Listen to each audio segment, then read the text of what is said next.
Hello बच्चों। Hello hello hello. क्या हाल चाल है? कैसी चल रही है आप सबकी पढ़ाई?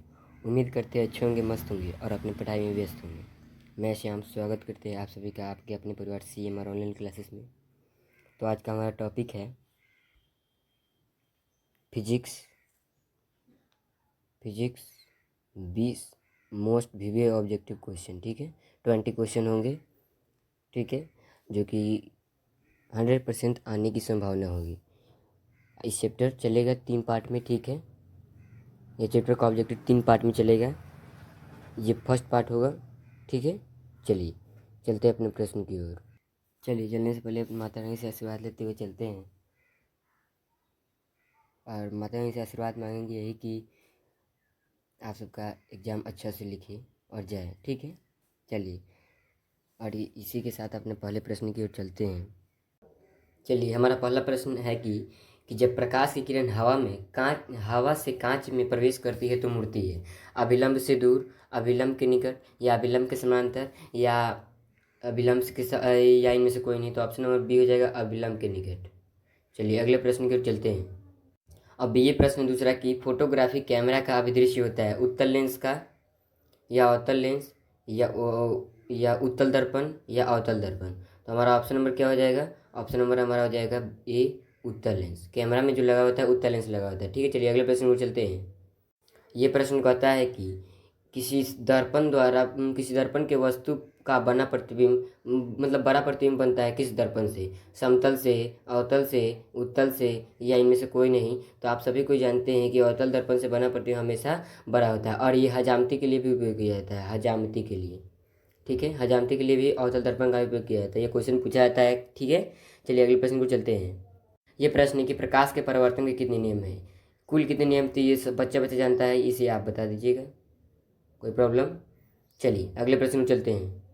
ये प्रश्न निम्न में से कौन सा पदार्थ लेंस बनाने के लिए उपयुक्त नहीं किया जा सकता है? तो जल से हम लोग बना सकते हैं, कांच से भी बना सकते हैं, और प्लास्टिक से भी बना सकते हैं, मिट्टी से नहीं बना सकते हैं। तो ऑप्शन नंबर हमारा हो जाएगा डी, मिट्टी। चलिए अगले प्रश्न की ओर चलते हैं। ये प्रश्न है कि उत्तल लेंस को हम कहते हैं अभिसारी लेंस, सॉरी अभिसारी लेंस, या द्वि उत्तल लेंस, अवतल लेंस, या अपसारी लेंस, या इनमें से कोई नहीं।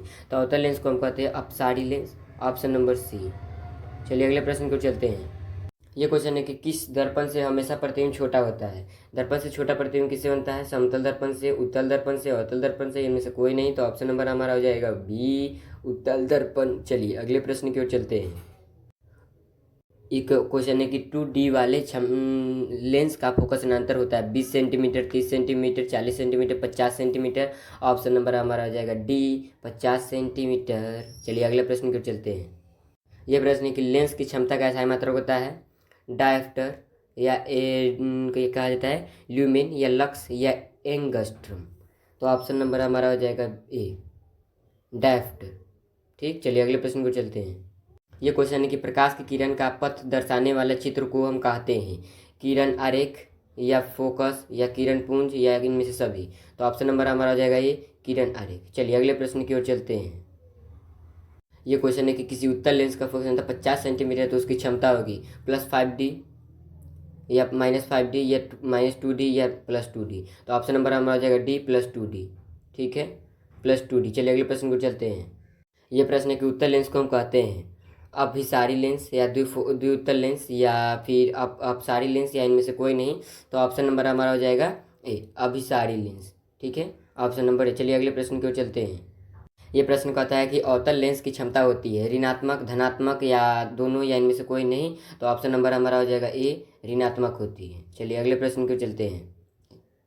ये क्वेश्चन है कि उत्तल लेंस क्या कहता है, उत्तल लेंस की क्षमता होती है, उत्तल लेंस की क्षमता होती है कैसी? ऋणात्मक होती है, धनात्मक होती है, या दोनों, या इनमें से कोई नहीं। तो उत्तल लेंस की फुल कितनी क्या होती है, मतलब कि धनात्मक होती है, ऑप्शन नंबर बी। चलिए अगले प्रश्न की ओर चलते हैं। अब ये प्रश्न है कि प्रकाश की किरण के समूह को हम कहते हैं प्रकाश श्वेत, या किरण पुंज, या प्रदीप्त, या फिर प्रकीर्णन। तो ऑप्शन नंबर हमारा आ जाएगा बी, किरण पुंज। चलिए अगले प्रश्न को चलते हैं। अब ये क्वेश्चन कहता है कि समतल दर्पण द्वारा बना प्रतिबिंब होता है हमेशा वास्तविक होता है, काल्पनिक होता है, या दोनों, या इनमें से कोई नहीं। ऑप्शन नंबर हमारा आ जाएगा बी, काल्पनिक। चलिए अगले प्रश्न की ओर चलते हैं। सब यही क्वेश्चन था कि समतल दर्पण द्वारा बना प्रतिबिंब होता है काल्पनिक। चलिए अगले प्रश्न में चलते हैं। अब ये क्वेश्चन कहता है कि मोटर कार के हेडलाइट में हम किसका प्रयोग करते हैं। देखिए ये क्वेश्चन भी एकदम इजी, ये क्वेश्चन में फंसा सकता है आपको। ये भी पूछ सकता है कि उत्तर मतलब मोटर कार के सामने हेडलाइट में नहीं पूछे, सीधे मोटर कार के सामने कौन सा लेंस लगा होता है, तो आप क्या बोलेंगे, किसका प्रयोग किया जाता है, तो आप बोलेंगे हाँ क्या, तो उत्तल लेंस। ठीक है, उत्तल लेंस का मोटर गाड़ी के सामने। और अगर हेडलाइट के सामने बोल दिया जाए, ऑप्शन नंबर हमारा हो जाएगा बी, सॉरी सी, अवतल दर्पण। ठीक है, सॉरी सी सी सी। चलिए अगले प्रश्न की ओर चलते हैं। देखिए ये कुछ आ गया क्वेश्चन कि मोटर गाड़ी के चालक के सामने लगा होता है। देखिए मोटर गाड़ी के चालक के सामने कौन सा लगा होता है, समतल दर्पण, उत्तल दर्पण, अवतल दर्पण, उत्तल लेंस। तो ऑप्शन नंबर हमारा हो जाएगा क्या, उत्तल दर्पण, ऑप्शन नंबर बी। चलिए अगले प्रश्न को चलते हैं। अब ये क्वेश्चन है कि प्रकाश का वेग न्यूनतम होता है निर्वात में, जल में, वायु में, कांच में। तो ऑप्शन नंबर हमारा जगह डी, कांच में। चलिए अगले प्रश्न की ओर चलते हैं। ये लास्ट क्वेश्चन है, लास्ट एंड फास्ट।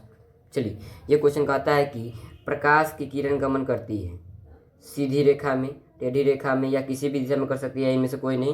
तो उस प्रकाश की रेखा में क्या कौन सी दिशा में, हमेशा सीधी दिशा में रखा करती है, गमन करती है, सॉरी। तो ए, ऑप्शन नंबर ए। चलिए इसी के साथ अपना पूरा क्वेश्चन समाप्त हुआ।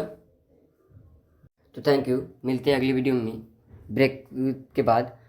नए हैं तो इस चैनल को सब्सक्राइब कीजिए प्लीज़। और जो हमने बताया है कि कमेंट में बताने के लिए वो क्वेश्चन बताइएगा, जिससे आपको प्रैक्टिस होगा और हमें पता चलेगा कि आप कितना पढ़ रहे हैं। ठीक है, तो मिलते हैं अगले वीडियो में।